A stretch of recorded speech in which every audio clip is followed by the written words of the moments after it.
Capítulo 25. Daniel se limpió la sangre del rostro y observó a un par de mujeres que se llevaban a rastros a otro guardia del baluarte. Una bala le había rozado el cráneo, ni siquiera un minuto después de que él y Daniel compartieran una jarra de vino detrás de la relativa seguridad de los muros. Daniel cerró los ojos y trató de recordar el rostro su compañero. Por la noche lo dibujaría. Había sangre por todos lados. Sangre nueva, sangre vieja.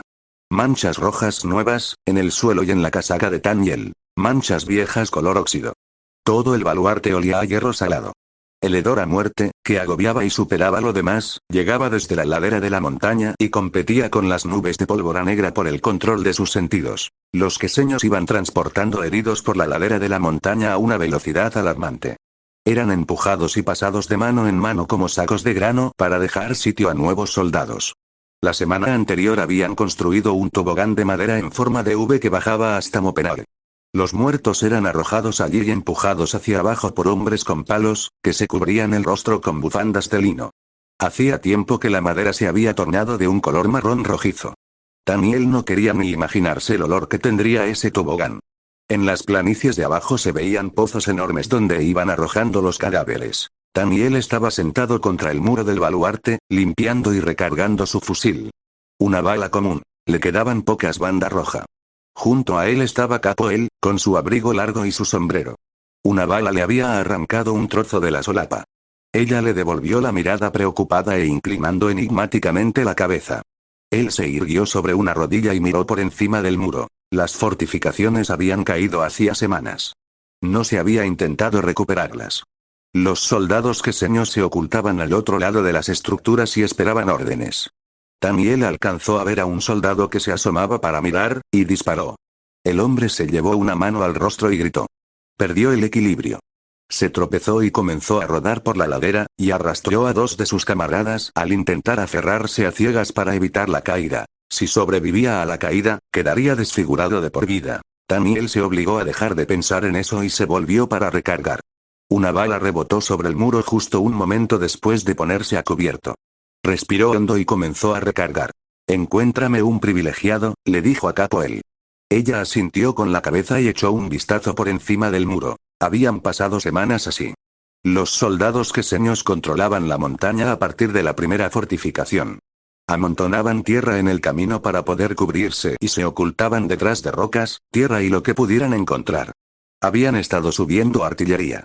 Los restos destruidos habían caído por la ladera de la montaña poco después, abatidos por los cañones de la guardia de la montaña. Subieron más artillería, acompañada por privilegiados con escudos. Después de incontables intentos, habían formado una cabeza de puente, y ahora había al menos 15 claros en la ladera de la montaña desde donde la artillería disparaba contra el baluarte. Cargaban a pie contra el baluarte con una frecuencia de reloj. Pasadas algunas horas del ataque anterior, se formaban detrás de sus barreras y preparaban las armas. Luego sonaba un cuerno. Los queseños corrían cuesta arriba por el camino, solo para encontrarse con fuego intenso. Daniel prácticamente veía las promesas de gloria en los ojos de los oficiales antes de derribarlos. Le revolvían el estómago. Todos los ataques fallaban, pero cada vez se encontraban un poco más cerca de la fortaleza. La guardia también estaba perdiendo hombres. Los escudos mágicos de Bo eran atravesados por bombas de metralla. Algunos mosqueteros habían recibido una bala entre los ojos al apostarse para disparar. También comenzaba a llegar algo de hechicería. El día anterior, un hombre había sido incinerado vivo por una llamarada de fuego privilegiado. El baluarte aún olía a carne chamuscada. Daniel terminó de cargar el fusil con una banda roja y aspiró varias bocanadas de aire. Capoel le lanzó una señal con la mano. Objetivo encontrado. A las 11 en punto desde su posición.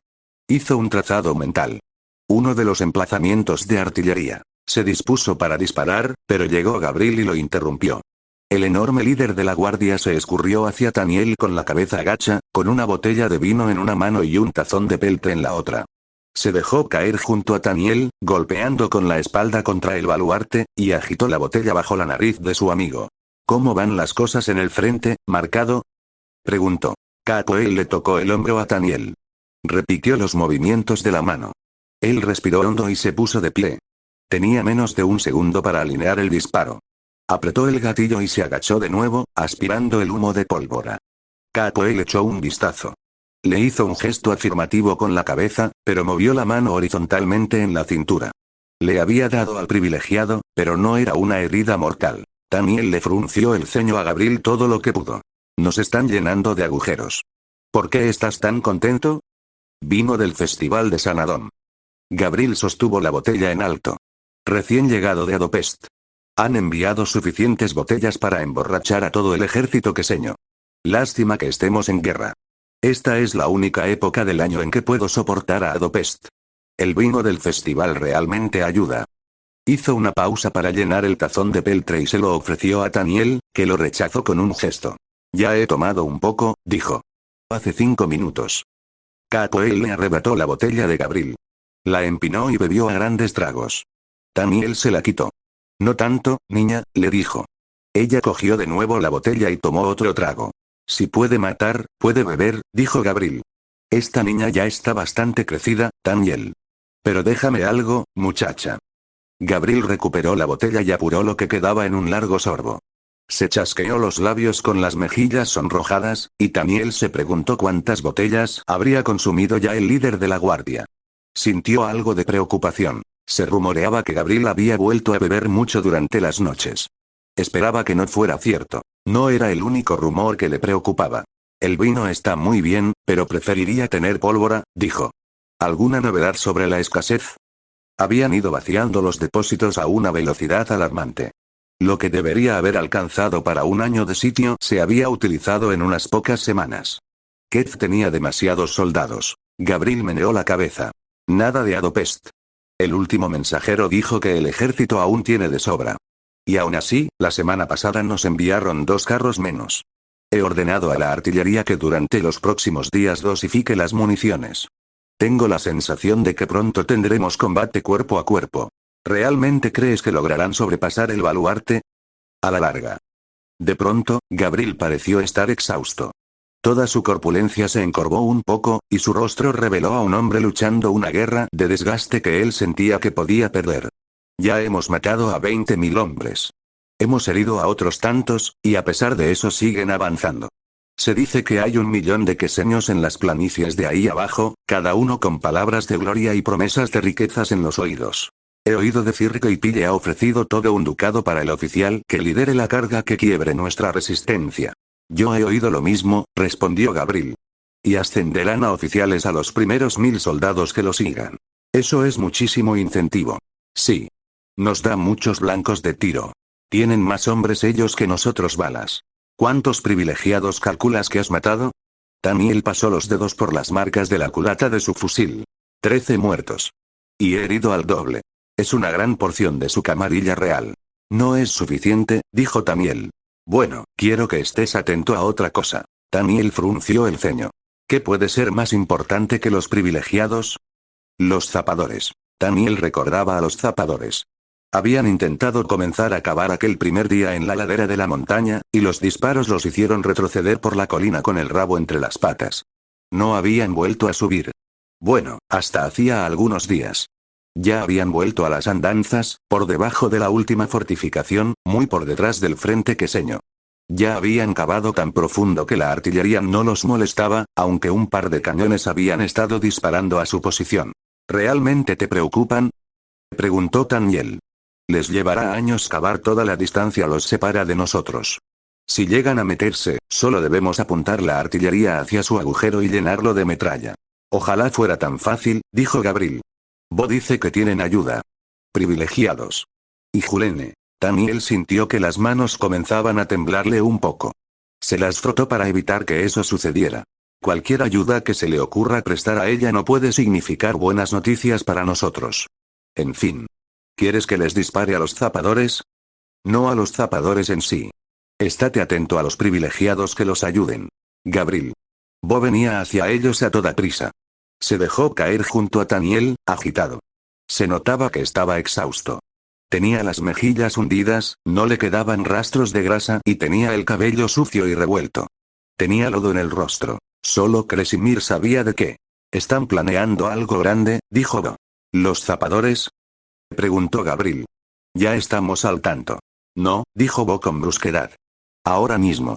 ¿Los? Lo interrumpió el repentino silencio de la artillería enemiga. Hubo un momento de calma, y luego un cañón de la guardia disparó, seguido por disparos de los mosquetes. No había respuesta de fuego del lado de Kez.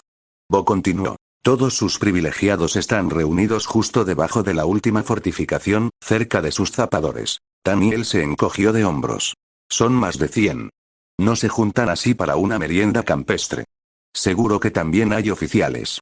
Están preparándose para un gran ataque. Gabriel se puso de pie y miró por encima del baluarte. Daniel cerró los ojos y esperó. Mierda, dijo Gabriel agachándose nuevamente.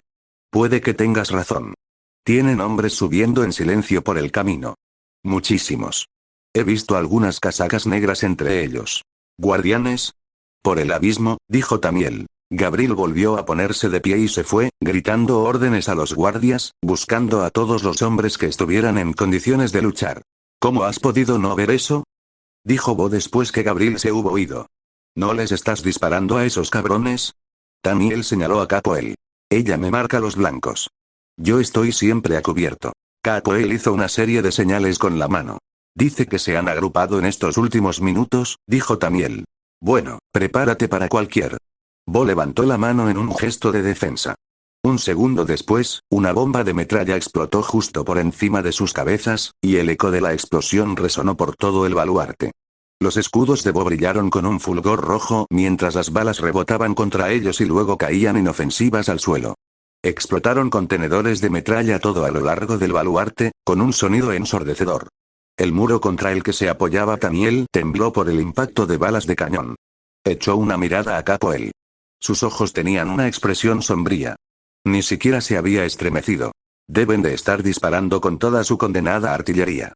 Dijo Daniel por encima del estruendo. Bo no le hizo caso.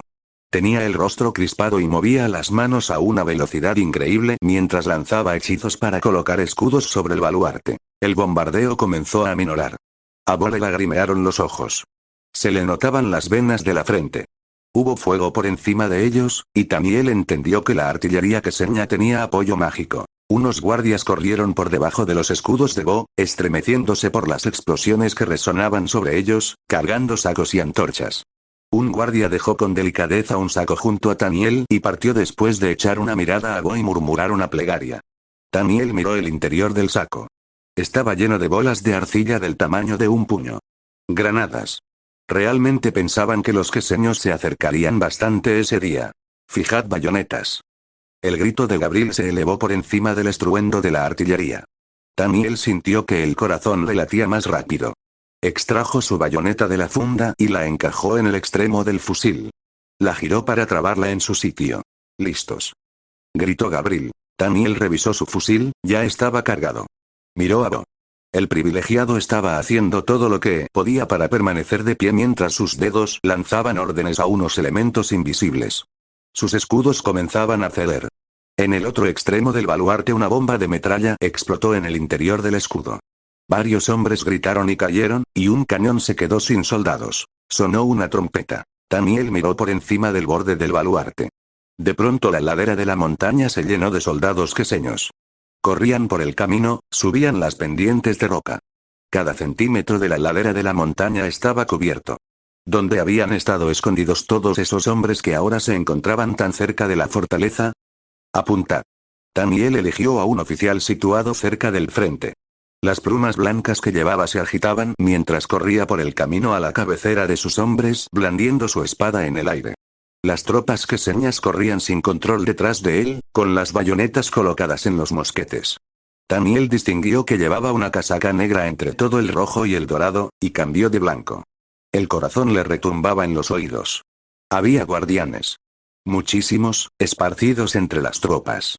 Llevaban grandes cuchillos entre los dientes, como marineros, mientras trepaban sobre las rocas de la ladera, dirigiéndose directamente hacia los muros inclinados del baluarte.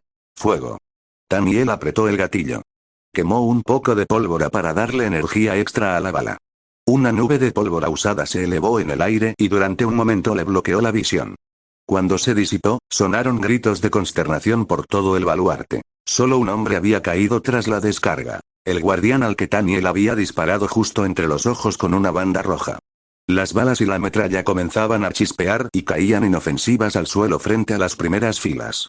El ataque queseño ni siquiera vaciló. Tienen privilegiados entre sus filas. Gritó Taniel. Fuego a discreción. Llegó la orden. Taniel cogió su bolsa de balas banda roja y abrió el tercer ojo un momento. Lo invadió una oleada de náuseas, a la que se sobrepuso mientras recargaba. No tenía tiempo para usar pólvora. Sencillamente dejó caer una banda roja por el cañón del fusil y luego metió un trozo de algodón. Se colocó en posición de tiro y volvió a abrir el tercer ojo. Los colores pastel de la tercera vista lo mareaban.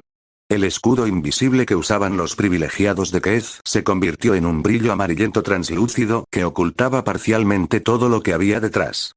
Taniel intentó elegir entre los colores que había más allá. Los guardianes brillaban, al igual que los dotados que había en las tropas queseñas.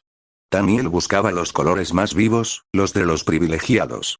Eligió uno y apretó el gatillo. El sujeto se sacudió y cayó, y Taniel cargó otra banda roja. Logró abatir a dos más antes de que los queseños llegaran hasta los muros. El tronar de la artillería de pronto se acalló. ¡Alto! Gritó la voz de Gabriel. Taniel oyó que Bo resollaba. Se volvió justo a tiempo para agarrarlo por debajo del brazo y ayudarlo a acomodarse en el suelo. Bo meneó la cabeza. Continúa, le dijo Bo tosiendo. Los estás debilitando. Abrió mucho los ojos y se puso de pie de un salto. Están bajando el escudo. Fuego. Rugió Gabriel. La línea volvió a disparar y otra nube de pólvora se elevó retorciéndose alrededor de ellos. Un silencio sepulcral se posó brevemente sobre el baluarte, y luego todos empezaron a esforzarse por recargar, mientras los capitanes de artillería ladraban órdenes. El humo se disipó. La carga de disparos había arrasado las primeras filas. Los hombres caían a mansalva. Los heridos se arrojaban a un lado, tratando no ser atropellados por los que venían detrás. No podían quitarse de en medio. Había demasiados soldados. Los cañones adranos dispararon metralla, y el sonido retumbó en los oídos de Taniel. Solo los guardianes permanecieron de pie después de la andanada. Siguieron avanzando con manchas húmedas en sus casacas negras, que daban fe de que estaban perdiendo sangre, pero que no parecían perjudicarlos en absoluto. Gritaron desafiantes, agitaron sus cuchillos en el aire e hicieron gestos a las filas que los seguían. Avanzaron pisoteando a los muertos. Granadas. Los soldados adranos prendieron fuego a las bolas de arcilla con unas antorchas ubicadas en los muros y las arrojaron. Las explosiones dieron de lleno en las filas queseñas. Algunos guardianes volaron en pedazos. Los queseños invadieron la base del baluarte como avispas enfurecidas. Colocaron escaleras y lanzaron ganchos para trepar. Un gancho cayó junto a Taniel, y él cogió un hacha. Cortó la cuerda con un golpe, se puso de pie de un salto y disparó a los privilegiados que había en la base del muro. Los guardianes treparon por los muros inclinados del baluarte como si estos fueran una pendiente ligera. En cuestión de segundos, las criaturas llegaron al tope de los muros y saltaron entre los guardias. ¡A las bayonetas!, gritó Gabriel. Seguid disparando con los cañones. Una cabeza enorme y horrible se asomó por el baluarte justo frente a Capoel. Taniel blandió su fusil hacia el guardián, pero Capoel fue más rápida. Lanzó la mano hacia adelante, y quedó a la vista una aguja larga que había tenido oculta en la manga. La aguja atravesó el ojo del guardián y le llegó hasta el cerebro. La criatura se soltó y cayó. Taniel apuñaló en el hombro a un soldado queseño que trepó por encima del muro. Golpeó al siguiente con la culata del fusil y trató de cargar otra banda roja. Los queseños estaban llegando demasiado rápido. Aspiró un poco de pólvora y agarró el fusil con ambas manos, seguro de que no podría volver a disparar. Se preparó para la siguiente oleada. Se encontrarían con un mago de la pólvora en pleno trance, preparado para ellos. Un guardián pasó por encima del muro apoyando una mano en los ladrillos y empuñando en la otra un cuchillo del tamaño suficiente para cortar a Taniel por la mitad. Capoel saltó hacia él, pero la criatura la rechazó como si fuera una muñeca. Taniel gritó y asestó una estocada con la bayoneta. El guardián extendió sus largos brazos por encima del fusil, ignorando los casi 40 centímetros de acero que lo atravesaban, y lo abofeteó. Taniel dio un traspié. El golpe lo había abatido, incluso con el trance de la pólvora. El guardián vio a Bo en el suelo y se movió hacia atrás para arrancarse la bayoneta.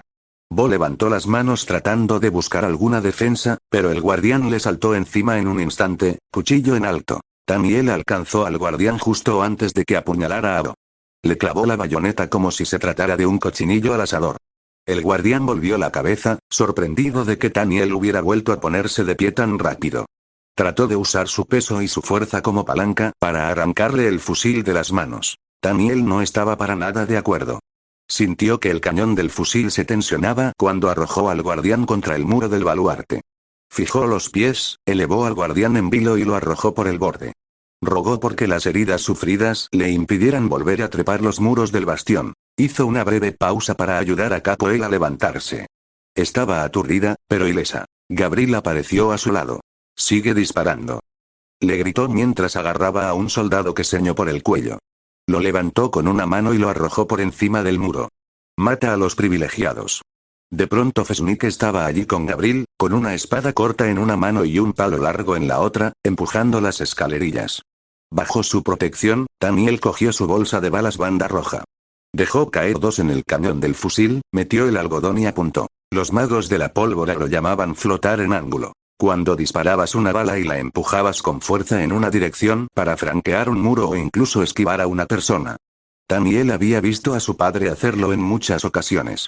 Se decía que Tamas era el mejor, sin discusión. A Daniel usualmente le costaba mucho flotar en ángulo, y en general no llegaba a darle el ángulo suficiente. Se requería una sincronización precisa y una tremenda cantidad de concentración. Daniel no lograba concentrarse de esa manera. Un flote en ángulo fallido le daba dolor de cabeza, como si se la hubieran golpeado con un martillo. Uno logrado con éxito dolía aún más. Lo que Daniel sí podía hacer era codear balas. Codear una bala no era más que quemar algo de pólvora para corregir la puntería mientras la bala estaba en vuelo, algo parecido a flotar una bala. Solo requería tener vista aguda, pero él nunca había visto a nadie disparar más lejos o con mayor precisión que él. Y él podía hacerlo con dos balas. Capoel señaló a un par de privilegiados a unos 7 u 8 metros de separación entre ellos. Estaban de pie junto a la cómoda protección de las fortificaciones, a unos 75 metros de distancia, protegidos por sus escudos personales. Daniel apuntó y apretó el gatillo. Ambos hombres cayeron abatidos, cada uno con una bala en el pecho. Un tercer privilegiado los vio caer. Daniel se ocultó detrás del muro. Le hizo un gesto a Capoel para que siguiera oculta. Seguramente, ahora el privilegiado lo estaría esperando. No podía dejar de disparar. Respiró hondo un par de veces y cargó una bala, y se imaginó a ese tercer privilegiado. Tenía menos de un segundo para apuntar y disparar. Se arrastró con el fusil en mano, para cambiar de posición y situarse unos 3 metros más allá. Tomó aire un par de veces más, luego se puso de pie de un salto. El privilegiado tenía las manos levantadas, con los dedos moviéndose. Un rayo surgió sobre él en el mismo momento en que Daniel apretó el gatillo. El rayo cayó en el lugar donde Daniel había estado momentos antes, y la fuerza del impacto fue lo suficientemente poderosa para hacer caer al suelo a Daniel, a Gabriel, a Capoel, a Fesnik y a una docena de soldados queseños. La bala se desvió hacia arriba y atravesó el cuello del privilegiado. El sujeto cayó chorreando sangre. Daniel exhaló aliviado. Un cuerno sonó por toda la ladera de la montaña. El fragor de la lucha fue disminuyendo mientras los soldados queseños retrocedían por la montaña. Gabriel apartó de sí a un soldado con el que había estado luchando mano a mano. Sostuvo un puño en alto. Alto el fuego. Los cañones guardaron silencio. Los soldados queseños que habían quedado dentro del baluarte arrojaron sus armas. Gabriel les hizo una mueca. «No estamos tomando prisioneros», dijo. «Entregad las armas y el equipo, y luego bajad por la montaña». La orden pasó de boca en boca por el bastión. Los queseños se descolgaron por los muros después de haber sido desprovistos de mosquetes y pólvora, y comenzaron la larga retirada por entre sus muertos. Gabriel encontró un oficial queseño entre los heridos y lo agarró del hombro, mientras Daniel observaba. «Di al mariscal de campo Tine que puede enviar a algunos soldados sin armas a recoger a sus muertos. Y sugiero que todos nos tomemos unos días para atender a los heridos». Después repitió la orden en queseño para asegurarse de que había sido entendido. El oficial asintió abatido con la cabeza y, con la ayuda de uno de sus soldados, saltó al otro lado del muro y bajó por la montaña. Daniel se dejó caer junto a Bo. «¿Estás bien?» Bo se lo quedó mirando. «Tomaré eso como un no». «Al abismo con todo esto», acertó a decir Bo. Catherine, Rina y Alasin aparecieron como de la nada. Las 3 mujeres de Bo. Lo rodearon, alternando entre regañinas y alboroto, y se lo llevaron a la aldea. Daniel y Gabriel los observaron alejarse. «Necesito conseguir uno de esos», dijo Daniel. «¿Un qué?», preguntó Gabriel. ¿Un harén? Sí, respondió Daniel. Capoel lo golpeó en el brazo. En cierta ocasión intenté hacer malabarismos con más de una mujer a la vez, dijo Gabriel. Es un dolor de huevos. No sé cómo hacen los privilegiados. Las tratan fatal, dijo Daniel. No, no. Supongo que debería decir no sé cómo hace Do. Se volvieron y dedicaron unos momentos a observar en silencio a los queseños en retirada. Realmente nos ha salvado el pellejo, dijo Gabriel. Daniel lo miró sorprendido. ¿Qué? ¿No lo sabías? Gabriel se dio una palmada en la pierna y lanzó una carcajada. Los guardias que atendían a los muertos y los heridos se detuvieron un momento para mirarlo extrañados. ¿Quieres decir que no sabes a quién has disparado? ¿A un privilegiado? Daniel se inclinó y tomó una botella abandonada del vino del Festival de Sanadón. De alguna manera, había sobrevivido intacta durante el conflicto. Bebió un trago. Dudó un momento y luego le dio la botella a Capoel. Ella bebió una vez y la devolvió. Incluso yo lo he reconocido, y estaba casi a 100 metros, dijo Gabriel. Ese último, el que nos lanzó un rayo tan poderoso que atravesó las guardas del bastión. Ese era Brajón el Cruel. Daniel se atragantó con el vino que tenía en la boca. ¿El líder de la camarilla de Keth? El mismo. Daniel sintió que las rodillas se le aflojaban. Apoyó una mano en el muro del baluarte para mantener el equilibrio. No me habría puesto de pie si hubiera sabido que era él. Brajón estaba en Fatrasta al principio de la guerra. Casi la termina por su cuenta. Eliminó a todo un ejército fatrasto, él solo. La guerra habría terminado allí si el mismísimo Ipille no le hubiera ordenado que regresara a Keth. Pues me alegro de que no lo supieras, dijo Gabriel. Casi nos tenían. Sus privilegiados iban vestidos con los colores de la infantería y ocultaban los guantes. Pasaron inadvertidos. Bo estaba demasiado ocupado prestando atención a sus escudos para darse cuenta, y Daniel no había abierto su tercer ojo hasta que fue muy tarde. Se regañó a sí mismo. Estúpido. Casi había logrado que los mataran a todos. Daniel observó a Gabriel tomar nota de los daños del bastión. ¿Sabes una cosa? Podríamos haber seguido disparando cuando llamaron a retirada. Habríamos eliminado a miles de queseños en la ladera de la montaña. Ellos nos lo hicieron más de una vez en Fatrasta. Gabriel resopló iracundo. La guerra debe tener algo de decoro. De lo contrario, volveríamos a la desolación, y al abismo con Kresimir. Gabriel se alejó de él. Daniel miró por encima del borde del bastión. Pensó en abrir su tercer ojo para rastrear a sus privilegiados, pero llegó a la conclusión de que ello solo le daría dolor de cabeza. Algo lo preocupaba. Si ese era el gran ataque de Keth, ¿dónde estaba Julene? Buscó con la mirada la entrada de los túneles de los zapadores. Había algo de movimiento, y le pareció ver a un hombre vaciando una carretilla de tierra. Tamas miraba fijamente el techo de una pequeña habitación. Tenía la vista borrosa. No había gran cosa que ver, incluso si su visión hubiera sido clara. Podía distinguir las vigas inclinadas, unos troncos simples con barro en los huecos para protegerse de las inclemencias del tiempo. Había algo de claridad, apenas. Su cuerpo le decía que estaba amaneciendo. La luz era gris, lo que indicaba que se avecinaba un día tormentoso. Oyó el cacareo de un gallo y el repiqueteo de unos cascos de caballo, seguido por una conversación apagada. Los hombres de fuera hablaban en queseño. No sentía la pierna derecha. No era una sensación agradable, y, al sumarla a su visión borrosa, tuvo que esforzarse por no entrar en pánico. Sin una pierna o una buena vista, ¿qué esperanzas tenía de escapar? Respiró hondo para calmarse y se examinó el resto del cuerpo en busca de heridas. Ambas manos y brazos parecían funcionar. Se movían cuando enviaba la orden mental. Sentía los pinchazos de un colchón de paja debajo de él. Le dolía el pecho cuando tomaba aire profundamente, pero nada que indicara una costilla rota. Tenía sensible el costado, quizá por algún corte o algún moratón. Lo tocó con suavidad. Un moratón.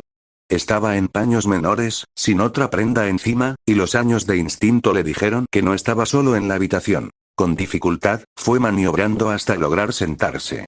No le habían dado manta ni almohada. Yacía sobre un colchón de paja apestoso colocado sobre una estructura de madera. Había una ventana a su izquierda y una escalera descendente a los pies de la cama. Se restregó los ojos, lo que le mejoró un poco la visión.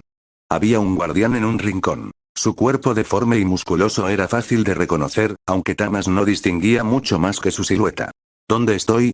Le preguntó. La montaña borrosa de carne pareció mirarlo por un momento, y luego farfulló algo inteligible en queseño. ¿Dónde estoy? Repitió. El guardián salió de la habitación. ¿Dónde estoy? Le gritó. Se irguió un poco más. Monstruo. Bestia. Volvió a recostarse. Lo poco que le quedaba de fuerza se había agotado. Al moverse, había comenzado a dolerle la cabeza. Tenía su pierna fuertemente vendada, pero no hasta el punto de cortarle la circulación. Tanteó el vendaje con cautela, haciendo una mueca. El menor roce le provocaba una punzada de dolor, y finalmente dejó de insistir. Había recibido tratamiento. Habían vendado sus heridas con tiras de lino sucias. Pasaría bastante tiempo antes de que pudiera volver a andar. Oyó pasos debajo de él, y 2 pares de botas en la escalera. El guardián regresó, y junto a él venía un hombre más pequeño. Mariscal de campo, dijo una voz en adrano con acento extranjero. Tamas sintió que se le erizaba el cabello de la nuca al oírla. Nixlaus, gruñó. Pensaba que os había arrojado al mar. La voz del duque era cordial. Mis guardianes me recogieron. ¿Cómo está vuestra pierna? Fantástica. Pensaba ponerme a bailar. ¿Dónde estoy? Nixlaus se sentó en la silla del guardián, la criatura se quedó de pie cerca de la cama. En lo profundo del bosque del rey, respondió Nixlaus. Ahora bien, mi médico me dice que al caer recibisteis un golpe muy fuerte en la cabeza. ¿Estáis teniendo problemas de visión? No, mintió Tamas. Claro que sí, replicó Nixlaus. Se nota que os cuesta enfocar. Ordenaré que el médico os examine antes de que partamos. Tamas hizo un esfuerzo para mirar a Nixlaus con ferocidad, pero le resultó casi imposible, dado que apenas lo veía. ¿Por qué diablos sigo con vida? ¿A dónde vamos? A Keth, dijo Nixlaus. Yo recomendé no hacerlo, pero después de que ese primer guardián no pudo mataros, Pille decidió que debíamos enviar un mensaje. Si todo sale según lo planeado, os enfrentaréis a la guillotina bajo la atenta mirada de mi rey el último día del festival de Sanadón. Llevabais mucho tiempo planeando esto, dijo Tamas. Es una de muchas contingencias. Necesitamos deshacernos de vos, de una manera u otra, si hemos de tomar Adro. Sois el mago de la pólvora más poderoso y un genio de la estrategia. No me importa decirlo, es la verdad. Los mercenarios nos darán algo de pelea, pero vos sois la columna vertebral de su ejército.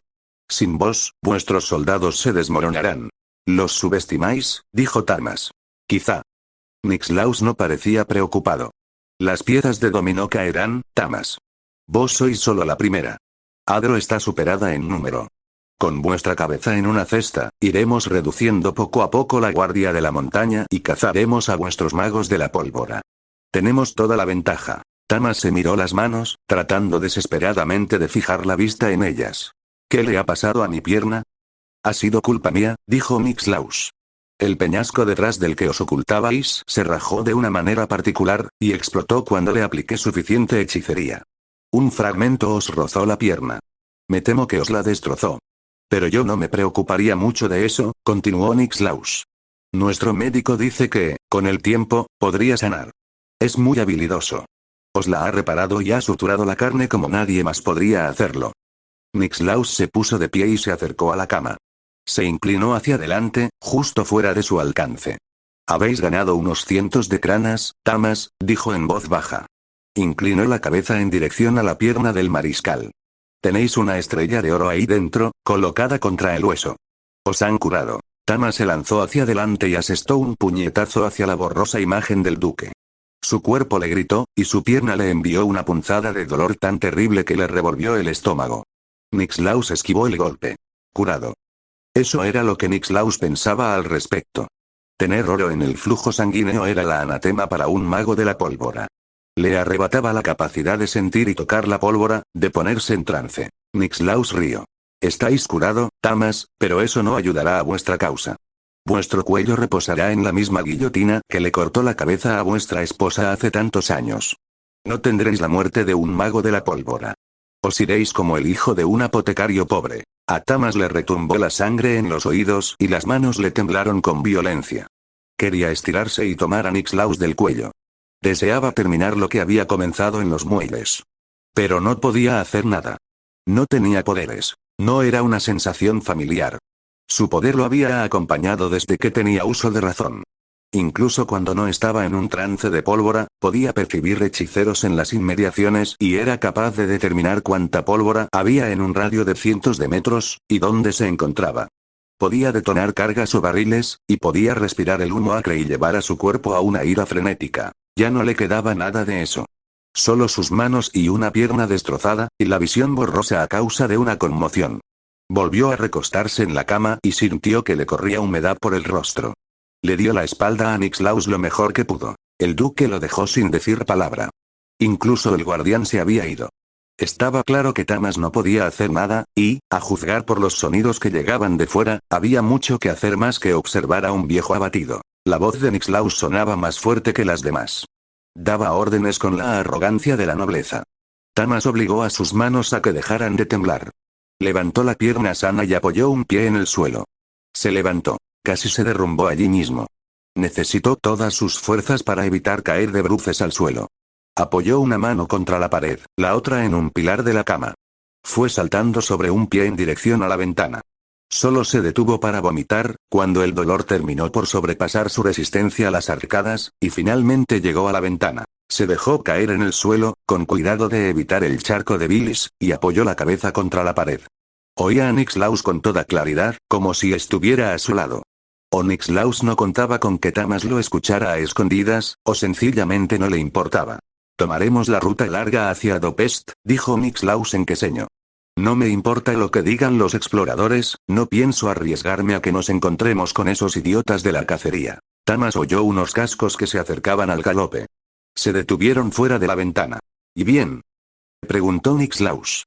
Les hemos seguido el rastro a 4 más, mi señor, dijo una voz grave. Tenía un tono gutural, por lo que Tamas supo que se trataba de un guardián. ¿Es lo último que quedaba de ellos? No hay forma de saberlo. Nuestro hombre murió, y no sabemos cuántos hombres trajo Rice. Pero sospecho que los tenemos a todos. No subestimes a ese comandante de brigada, gritó Niklaus. Era uno de los mejores de Wenceslav. Habrá tenido gente a caballo por si sucedía algo. Deja a 2 guardianes para que sigan buscando. Hemos tenido que esquivar patrullas. Están buscando a Tamas. Nos habremos ido antes de que nos alcancen. Ve a ayudar a los demás. Nos vamos dentro de 1 hora. Con magos de la pólvora yendo en su busca, Niklaus tendría prisa por irse. El estado de ánimo de Tamas comenzó a mejorar, pero se derrumbó cuando pensó con lógica. Habían estado a varias horas de la cacería. A mediodía de Adopest. Sabón quizá ni supiera aún que él estaba perdido. Y eso basándose en la posibilidad de que Niklaus dejara que los otros escaparan. ¿Cuántos guardianes tenía con él? ¿Los habría enviado tras Olem, Charlemont y los demás? Tamas suspiró preocupado. Incluso si lo encontraban, ¿qué era ahora? Solo un viejo. Ya no era un mago de la pólvora.